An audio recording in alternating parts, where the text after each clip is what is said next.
Alright, we are just getting started with the design tools. The next tool that we are going to work with is called rectangle tool. It's located over there, and the shortcut to access it faster is the letter R. I'm going to activate it. Come here on this artboard, click and drag in order to create a rectangle. When we draw a rectangle, we have these 8 handles around our shape, and we can resize our shape with it however we want it to be. And also in the measurement properties, we have the sizing for our shape here. If we want to be specific, for example, let's say we want 300 pixels for width, I'm going to click here, then enter the number. 100 for height, click here, enter the number.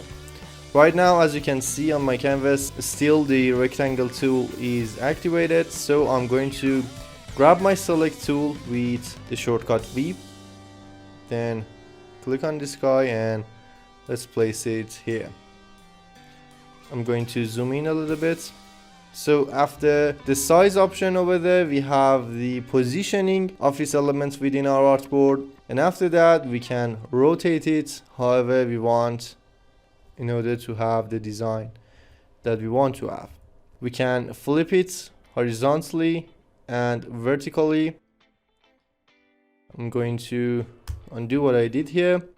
For the appearance properties, we have opacity. We can turn it down, and as you can see, we have a faded shape right now.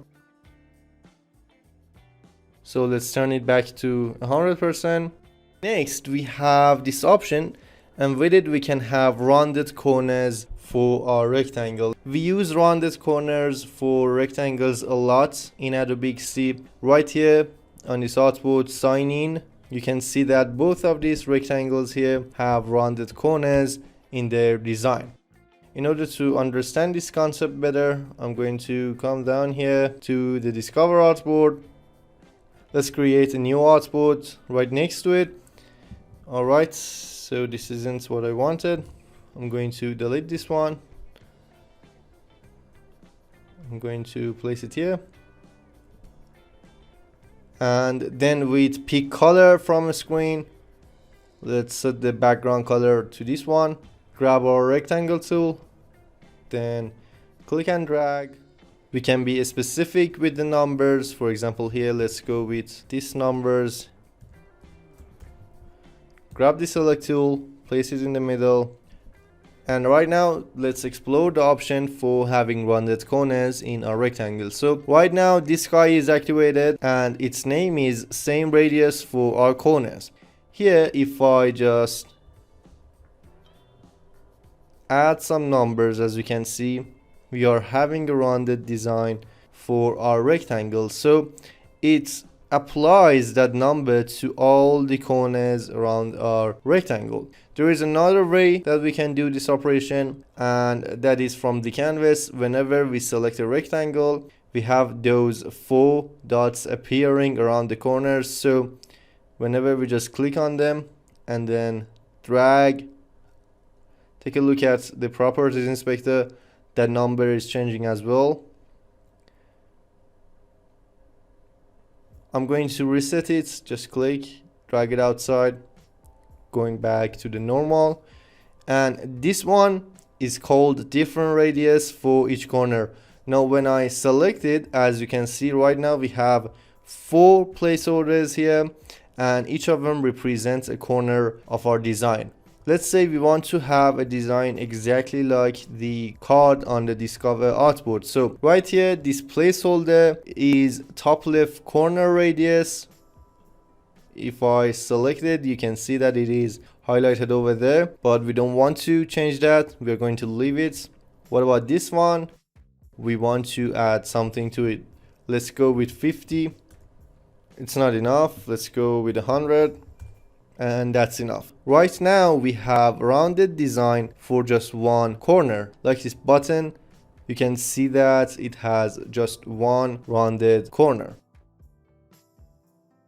The other way of doing this operation is that we can do it with those 4 dots over there. If we click on it and then move, the shape would reset and same radius for all corners would apply. But I'm going to undo it. This time, if we hold down Option key in Macintosh or Alt key in Windows, then click and drag, as you can see, we have a specific radius for that specific corner. So let's go with 100 here, and we have the same exact design for this rectangle as we do on the Discover artboard. This is the feature that we are going to use a lot. Down here, verification code, you can see that beautiful next button over there. It's not created by a rectangle, all right? We can't have a rectangle shaped like that.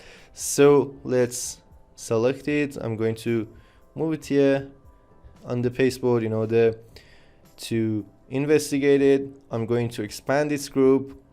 We have the bottom next. We have iPhone X indicator. We have those numbers, and we have two backgrounds here. The first one is this one here, and the second one is this one. And as you can see, this rectangle has 80 radius for the top left corner, and this one is the same too. So when they are placed on each other, they create this awesome looking button.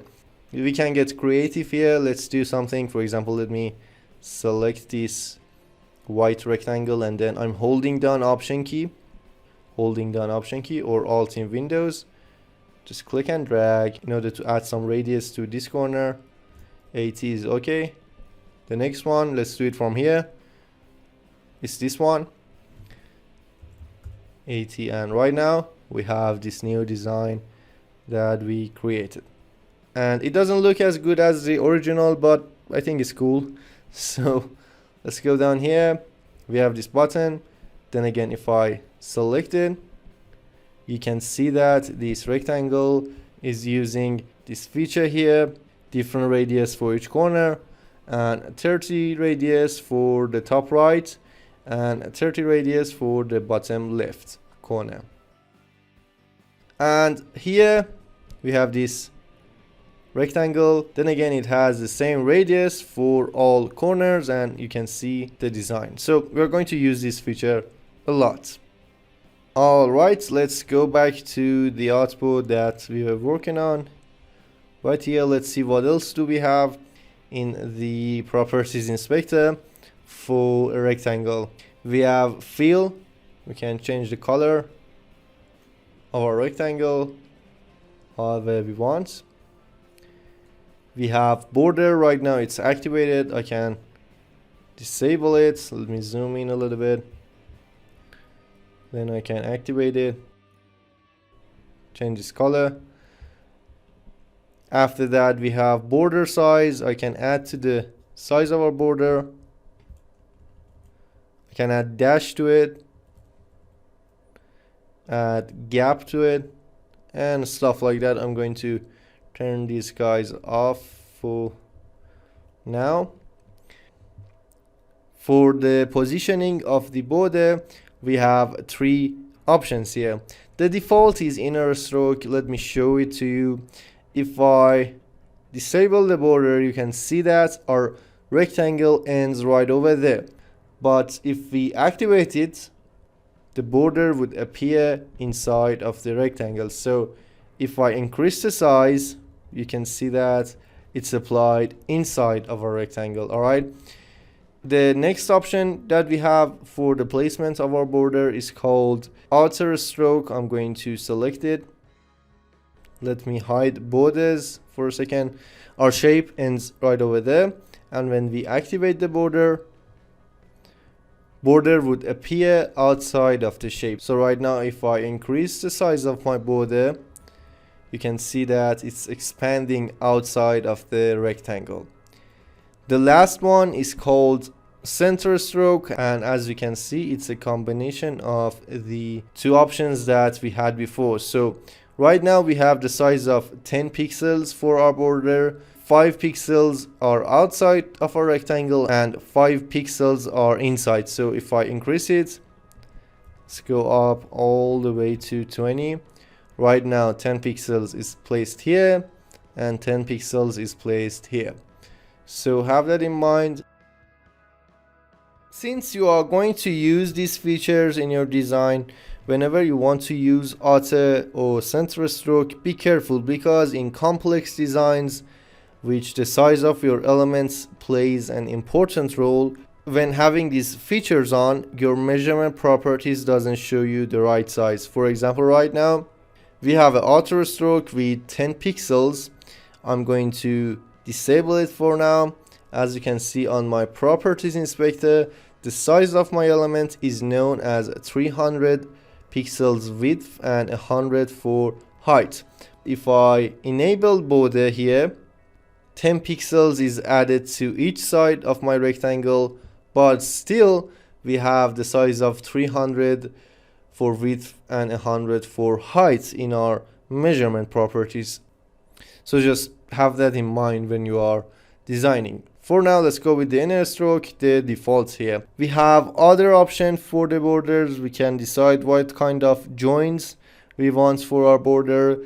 The default is the meter join. Right here, it's activated and it looks like this.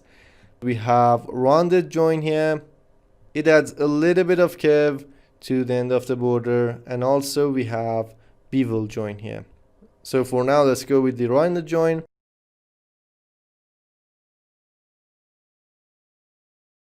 Next, we can add shadow to our shape here. We can play with the positioning of our shadow within the artboard. We can play with the blur amounts, and we can change the shadow's color. Right now I can go with the, for example, blue one, and I can turn down the alpha. Good. And something that I really like about Adobe Xd is that the way that the developers paid attention to small details. For example, right now if I remove the fill, you can see that how the shadow works, and it's a really simple thing, but I think it's great. I don't know, I just like it so much. So let's go. I'm going to disable the shadow and I'm going to enable fill. We have background blur and object blur here. Let me activate it, and then we have the options to change the blur amount here. Let me put it on this. We have brightness here, and then we have effect opacity here. Remember when we were talking about a rectangle named overlay in the layers panel tutorial? It was here. This guy had a background blur. As you can see, if I just click and drag it down, we have a picture beneath it, but if I place it back here to the place that it was, you can see that how the design looks like, and it's very cool.